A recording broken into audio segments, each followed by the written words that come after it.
नमस्कार यार, maths by D K Sharma YouTube channel पे आप लोगों का स्वागत है। देखिए यार, आज से जो है हम लोग यहाँ पे जीडी का भी एक सेट करेंगे। मॉर्निंग में, इवनिंग में जो सेट चलता है वो अलग है, उसका लेवल थोड़ा सा चेंज रहता है।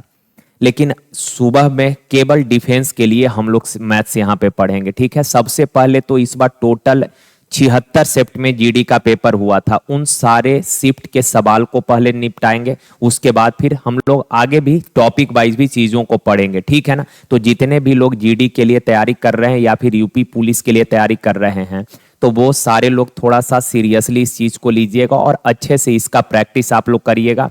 और इसका जो पीडीएफ है वो टेलीग्राम चैनल पे हम टेलीग्राम चैनल पे पीडीएफ आप लोगों को मिल जाएगा यार। टेलीग्राम चैनल का नाम है मैथ्स बाय डीके शर्मा।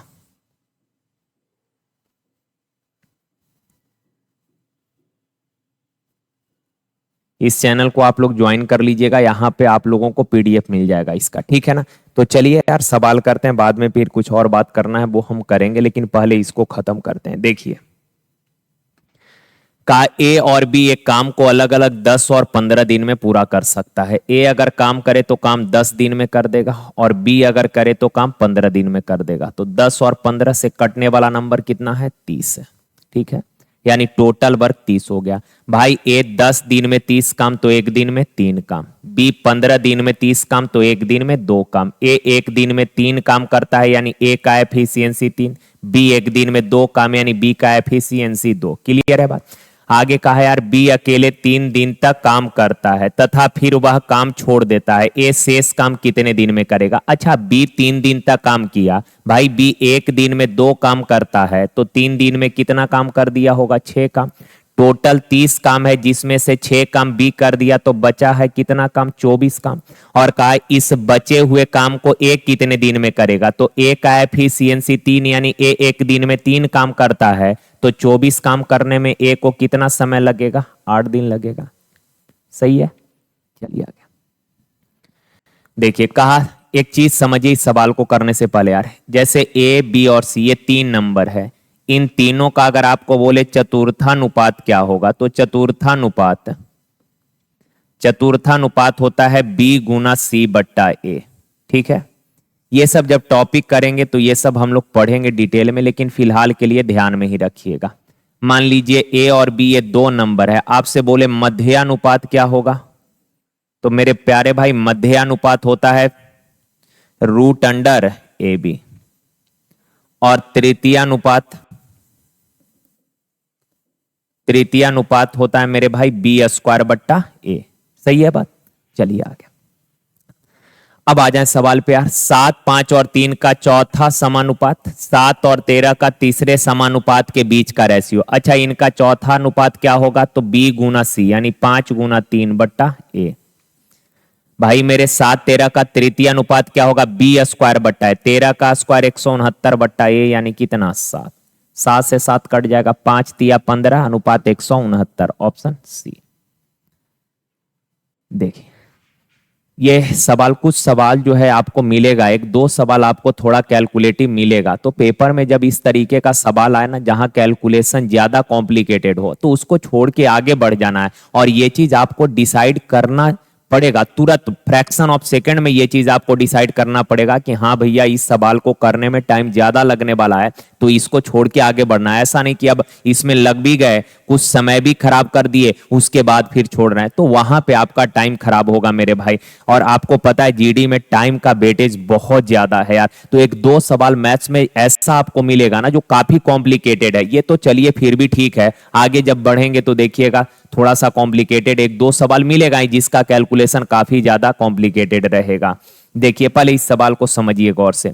देखिए यार, कहा 1.5 वर्ष के लिए 8% प्रति वर्ष के दर से एक निश्चित राशि के लिए चक्रवृद्धि ब्याज और साधारण ब्याज के बीच का अंतर 228 है जब चक्रवृद्धि ब्याज अर्धवार्षिक रूप से संयोजित होता है। देखिए, सीआई और एसआई का अंतर जो है ये 228 रुपए का है। कब? जब चक्रवृद्धि ब्याज अर्धवार्षिक संयोजित होता है।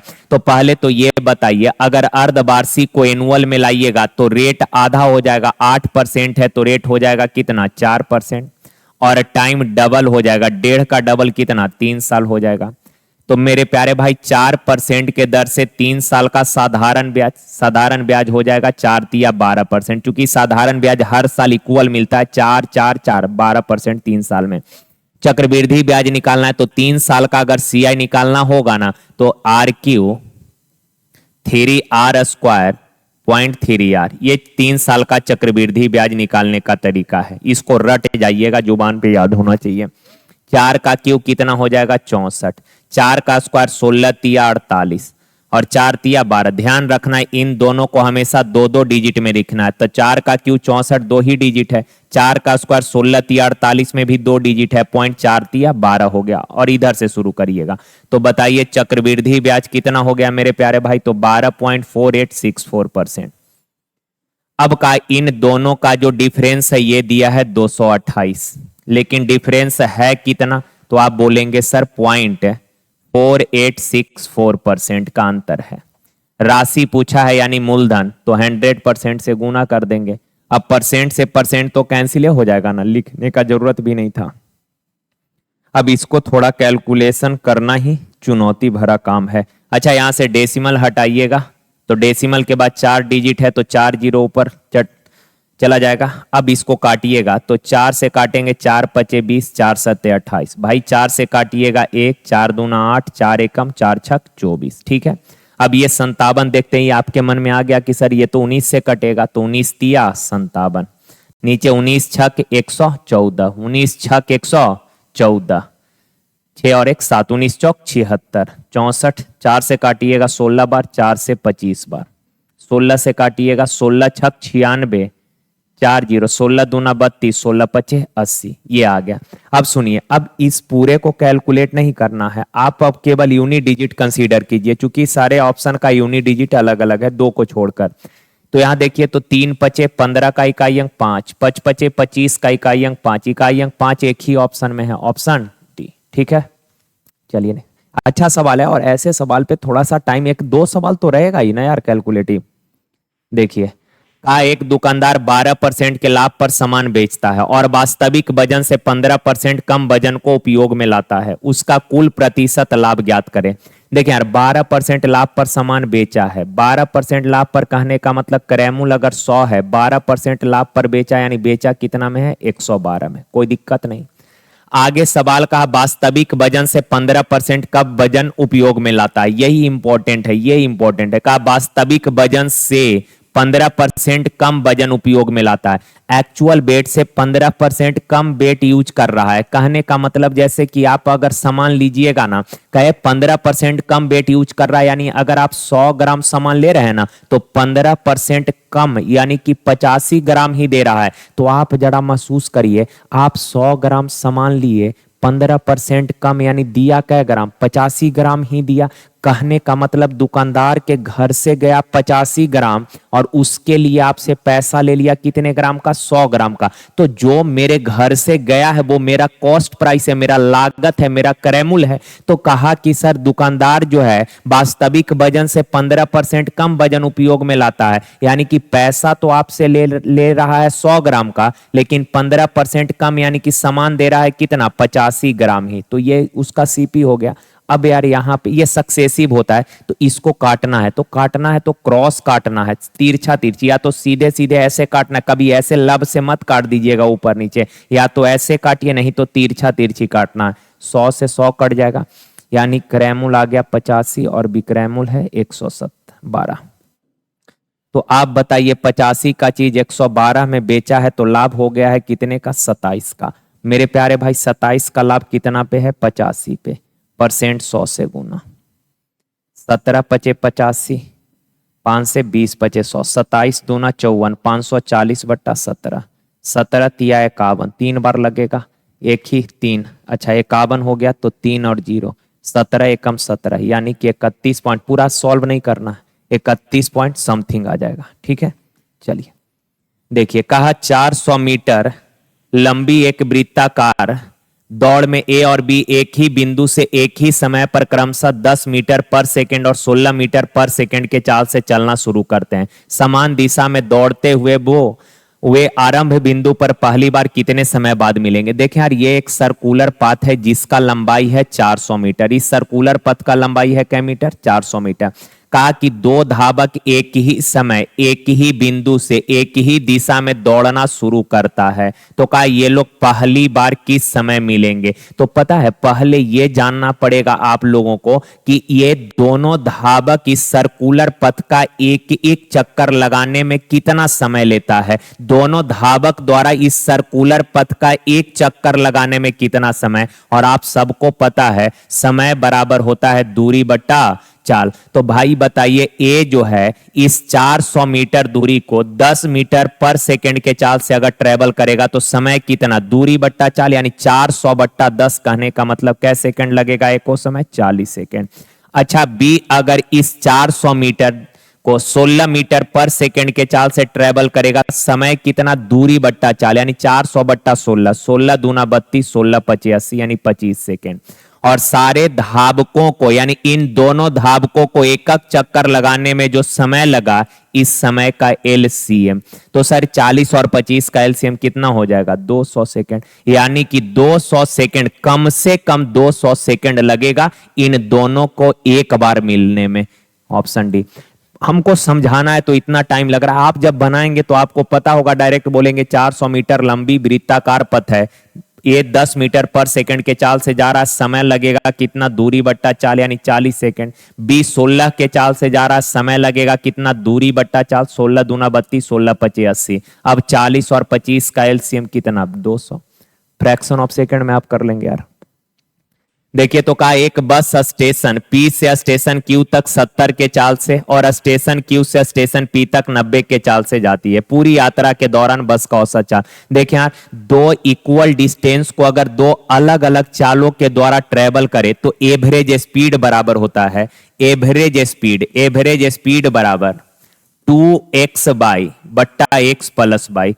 दो समान दूरी को दो अलग अलग चाल के द्वारा तय करे तो एवरेज स्पीड 2x बाई बट्टा x प्लस बाई। कहा गया है 70 के चाल से, आया है 90 के चाल से, तो जितना गए, P से Q गए और Q से P वापिस आ गए, यानी जाने के दौरान जितना डिस्टेंस ट्रेवल किए, आने के दौरान भी उतना ही डिस्टेंस ट्रेवल किए। तो दो इक्वल डिस्टेंस दो अलग अलग चाल के द्वारा, तो एवरेज स्पीड 2x बाई बट्टा x प्लस बाई। 90 या 70, 160 हो जाएगा। 0 से 0, 2 अठी 16, 4 दूना 8, 4 से नहीं हो, 2 चौक 8 और 2 से 45, यानी 7 पचे 35, 7 चौक 28 और 3 31 बट्टा 4, 4 सते 28, 7 है का, दो दो जगह 28 हो गया। 3 और 5, 3 और 5 35, 4 अठी 32, 78 पॉइंट समथिंग आएगा। एक ही ऑप्शन है सी, ठीक है। देखिए, कहा जॉन ने एक बैंक से 10% वार्षिक चक्रवृद्धि, ये सवाल देखिए, ये भी काफी खतरनाक सवाल है यार। कहा जॉन ने एक बैंक से 10% वार्षिक चक्रवृद्धि ब्याज दर पर कुछ राशि उधार ली, जिसके लिए ब्याज वार्षिक रूप से चक्रवृद्धि किया जाता है। यदि उसने 4 वर्ष के अंत में 21,961.50 का भुगतान करके भुगतान किया है, यानी कि चुकाया है, जो चुकाया है ये अमाउंट होगा ना, तो ये अमाउंट दिया है मेरे भाई, चुकाया है, तो उसने कितनी राशि उधार ली थी, यानी कि प्रिंसिपल आपसे पूछा है। पता है एक चीज, 10% के दर से 4 वर्षों का चक्रवृद्धि ब्याज यादें रखिएगा 46.41% होता है। कैसे, तो 10% के दर से 2 साल का सीआई निकालेंगे ना, तो A B formula, A plus B plus A गुना बी बट्टा 100, तो 10 प्लस 10 प्लस 10 गुना 10 बट्टा 100, यानी 21%। फिर अगले 2 साल का सीआई 21%, और 21 और 21 को ऐड कर देंगे तो फिर 2 साल, 2 प्लस 2 4 साल हो जाएगा ना, तो 21 प्लस 21 प्लस 21 गुना 21 बट्टा 100 करेंगे तो 46.4 बनाएगा। पर आप नहीं समझे, कोई बात नहीं है, यहाँ 10% रेट है। रेट क्या परसेंट है, 10%। 10% का फ्रैक्शन कितना, 1/10, यानी कि प्रिंसिपल है 10, एक का ब्याज मिला तो अमाउंट हो जाएगा कितना, 11। 4 साल का केस है तो पावर में 4 कर दीजिए, 10 के पावर 4, यानी कि 1 पर 4 जीरो। 11 का क्यू होता है 1331, अगेन 11 से मल्टीप्लाई कर दीजिएगा तो 3 वो 11, 1 और 11, तो 4 वो 11 हो जाएगा ना, तो 1 3 3 1, फिर 1 3 3 1, तो ये हो गया कितना, 1 4 6 4 और 1, ये अमाउंट हो गया। अच्छा, अमाउंट दिया है कितना, 21,000 961.50, लेकिन अनुपात में अमाउंट है कितना 14641।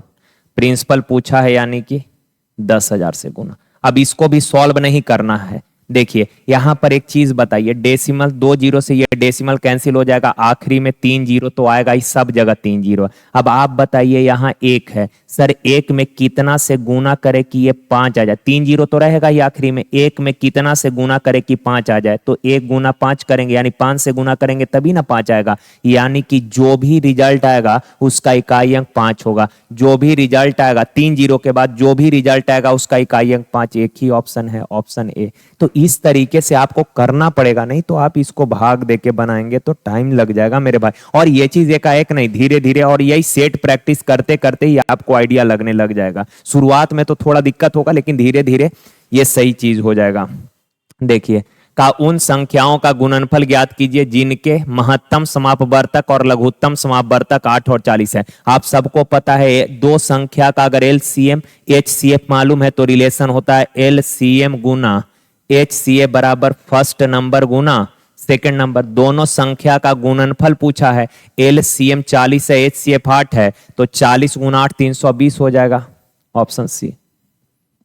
देखिए का 120 मीटर लंबी एक रेलगाड़ी 60 किलोमीटर पर आवर के चाल से चलते हुए एक पुल को 18 सेकंड में पार करती है। पुल की लंबाई कहने का मतलब होता है दूरी से, और दूरी बराबर होता है चाल गुना समय। मेरे भाई रेलगाड़ी पुल को पार कर रही है, तो पुल को पार करने के लिए रेलगाड़ी को अपनी लंबाई प्लस पुल के लंबाई के योग जितना डिस्टेंस ट्रेवल करना पड़ेगा, यानी कि दूरी कितना तय करना होगा, तो रेलगाड़ी को अपनी लंबाई प्लस पुल की लंबाई। तो रेलगाड़ी का लंबाई है कितना 120, पुल का लंबाई मान लेते हैं p, बराबर चाल दिया है 60 किलोमीटर पर आवर, मीटर पर सेकंड में लाइए 5/18 से गुना, इनटू टाइम दिया है मेरे भाई 18 सेकंड। 18 से 18 6 पचे 30, 120 उधर जाके 300 में से घटेगा, कितना बचेगा? तो 180, ऑप्शन ए। ठीक है, चलिए देखें यार का सोनम अर्जुन मिलकर एक काम को 57 दिन में, सोनम और अर्जुन ये दोनों मिलकर करे तो 57 दिन में हो जाएगा। आगे कहा रोहन और सोनम अगर मिलकर काम करे तो 38 दिन में। फिर कहा यार सोनम और अर्जुन मिलकर अगर काम करे तो काम हो जाएगा कितने दिन में? अर्जुन और रोहन, अर्जुन और रोहन अगर मिलकर करेगा तो 38 दिन में।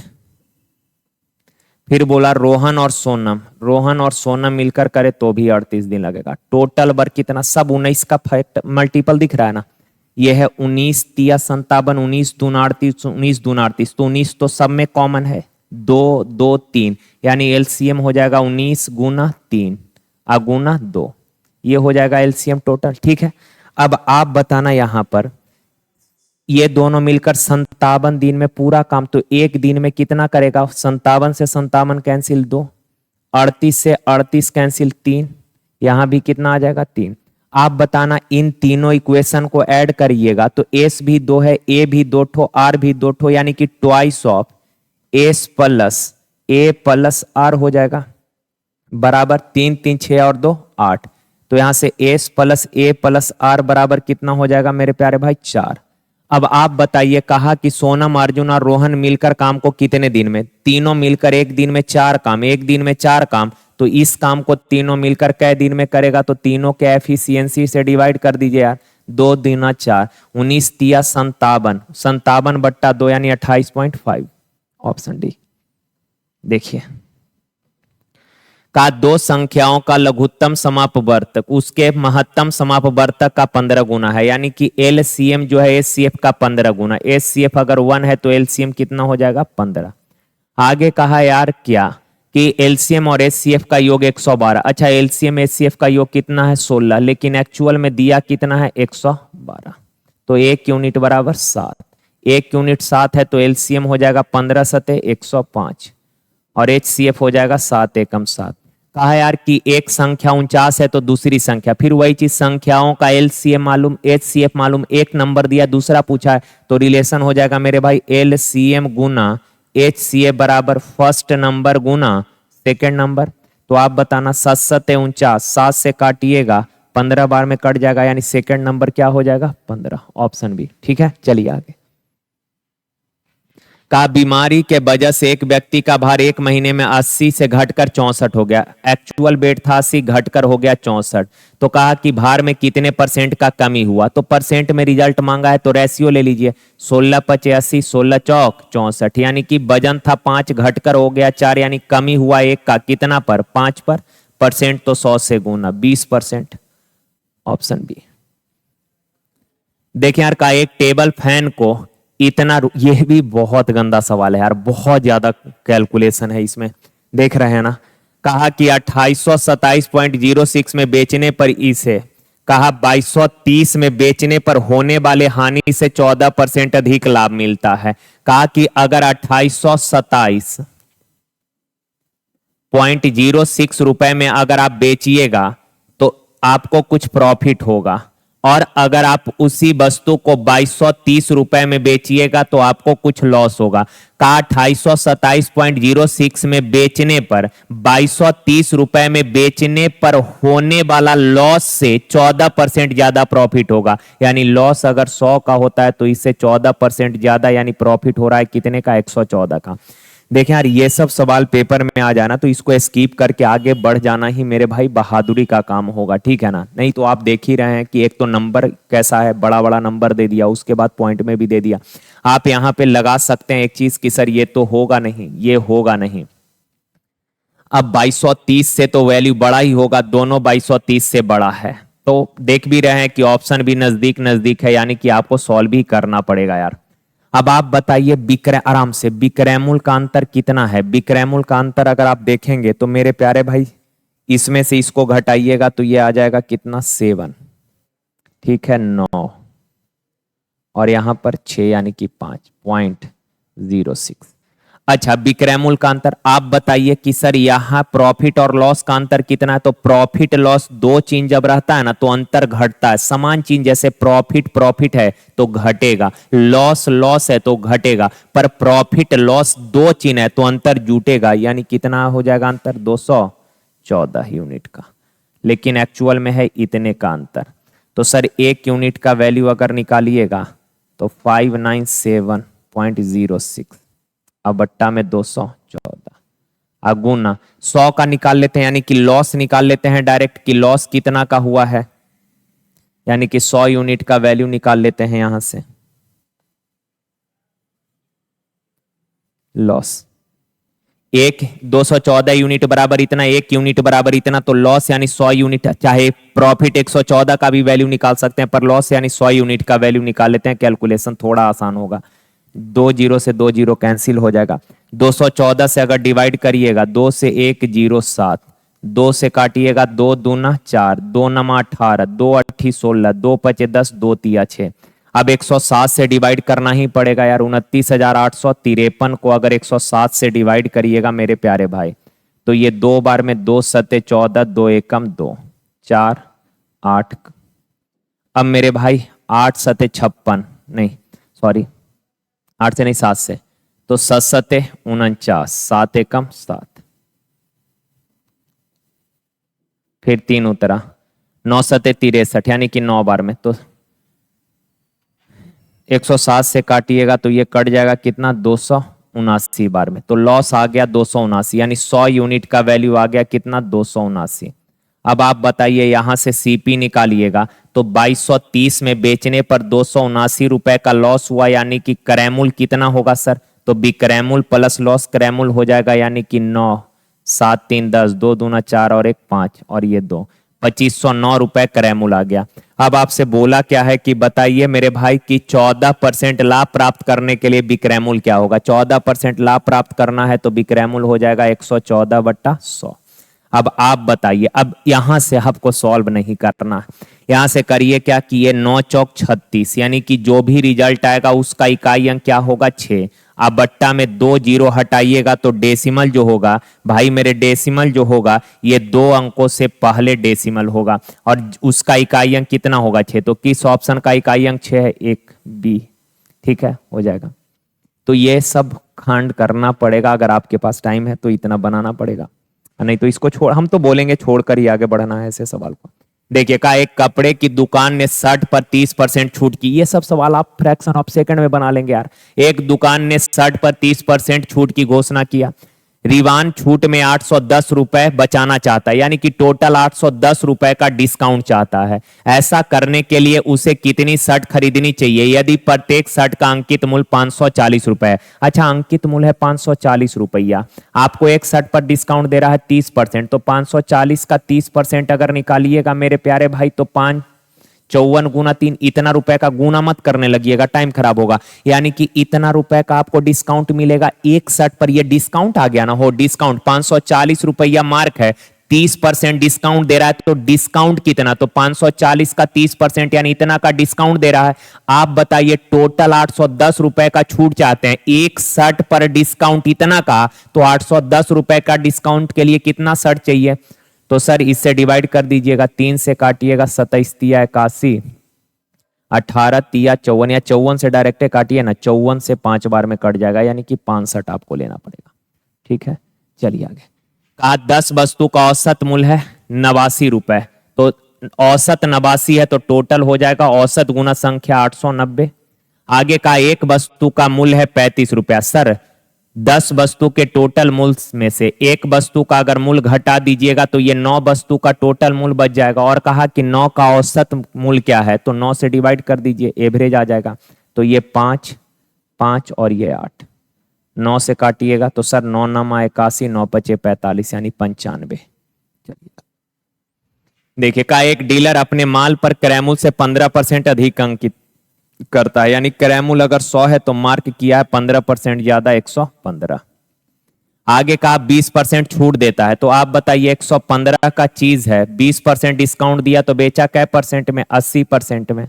सर 20 चौक 80, 20 पचे 100, 5 दूना 10, 5 तिया 15, 4 तिया 12, 4 दूना 8 और 1 9, यानी बेचा है 92 में। कहा कि उसको कितने परसेंट का हानि हुआ, तो आप बताइए 100 का चीज अगर 92 में बेच दिए हैं तो हानि हुआ है कितने का? 8 का। कितने पर? 100 पर। परसेंट में कितना? 100 से गुना करेंगे, 100 से 100 कट जाएगा, यानी 8% का लॉस हुआ। ऑप्शन बी ठीक है। चलिए का एक बेलनाकार टैंक की क्षमता है 5632 घन मीटर। का यार इसके आधार का व्यास है 16। अच्छा व्यास 16 है तो रेडियस कितना हो जाएगा? 8। गहराई यानी हाइट पूछा है। अच्छा बेलन का आयतन क्या होता है? बेलन का आयतन आप सबको पता है sir, pi R square H होता है। आयतन दिया है 5632, पाई का वैल्यू होता है मेरे प्यारे भाई 22/7, रेडियस है 8, तो 8 का स्क्वायर 64, या 8 गुना 8 कर देते हैं, आई इंटू हाइट तो निकालना ही है। ठीक है ना बात? तो आप बताना, 8 से काटते हैं पहले, 8 सते 56, 0 8 चौक 32, 8 8 64, 8 8 64, 22 चौक 88, तो हाइट बराबर 7 चौक 28, एच 28 आ गया, ऑप्शन डी ठीक है। चलिए का ए अनुपात बी अनुपात सी दिया है। सर बी दोनों में कॉमन है, बी दोनों में कॉमन है और बी का वैल्यू भी सेम है, यानी ये रेशियो बैलेंस है। ए का मान कितना? 5, बी दोनों जगह तो इक्वल है 6 और सी का मान 7। ए प्लस बी यानी 6 5 11, बी प्लस सी, बी प्लस सी, बी प्लस सी यानी कि 6 और 7 13, 11 13, ये होगा नहीं, ये नहीं, ये नहीं, ऑप्शन ए। देखिए का संख्या 350 में 20% की वृद्धि की जाती है, फिर 25% कमी की जाती है, इस प्रकार बनने वाली नई संख्या। कितना आसान है यार, 350 में पहले 20% वृद्धि किए तो हो गया 120%, यानी 120/100। अगेन 25% कमी किए तो हो गया 75%, यानी 75/100। 25 तिया 25 चौ, 20 छक 20 बचे। ठीक है, 5 से काटिएगा 70 बार, 2 दूना 4, 2 तिया 6, 2 से काटिएगा 35 बार, 3 तिया 9, 9 पचे 45, इकाई अंक 5, ऑप्शन सी। देखिए कहा 10 मीटर लंबा, 10 मीटर चौड़ा, 5 मीटर ऊंचाई की बीमा वाले कमरा, कमरा का लंबाई चौड़ाई ऊंचाई दिया है, यानी कि ये कमरा जो है घनाभ का एग्जाम्पल है। ठीक है ना, कमरा का लंबाई दिया, चौड़ाई दिया, ऊंचाई दिया, यानी कमरा घनाभ क्या कार का है? कहा कि कमरा में रखे जा सकने वाले सबसे लंबे खंभे की लंबाई। अच्छा, कमरा में जो खंभा सबसे लंबा रखिएगा तो खंभा जो मैक्सिमम लंबाई उसी का ना होगा जो विकर्णता रखा जाएगा, कॉर्नर को मिलाइएगा, विकर्णता रखा जाएगा। और कमरे का विकर्ण यानी घनाभ का विकर्ण होता है √L² plus B² plus H², यानी छड़ी का जो लंबाई होगा वो कमरा के विकर्ण के बराबर होगा। तो लंबाई है 10, 10 का स्क्वायर 100, चौड़ाई भी 10, 10 का स्क्वायर 100, ऊंचाई है 5 तो 5 का स्क्वायर 25, 100 प्लस 100 200 प्लस 25 225, और 225 का वर्गमूल कितना हो जाएगा? 15। Option B. तो चलें यार, ये 20 सवाल था, हम लोगों ने आज इसको समाप्त किया है। धीरे धीरे इसको आगे हम लोग कंटिन्यू करेंगे और सैटरडे संडे जो है हम लोग टॉपिक भी इसमें करेंगे, ठीक है ना? तो आज के लिए यहीं तक मेरे प्यारे भाई, थैंक यू यार, धन्यवाद, थैंक यू।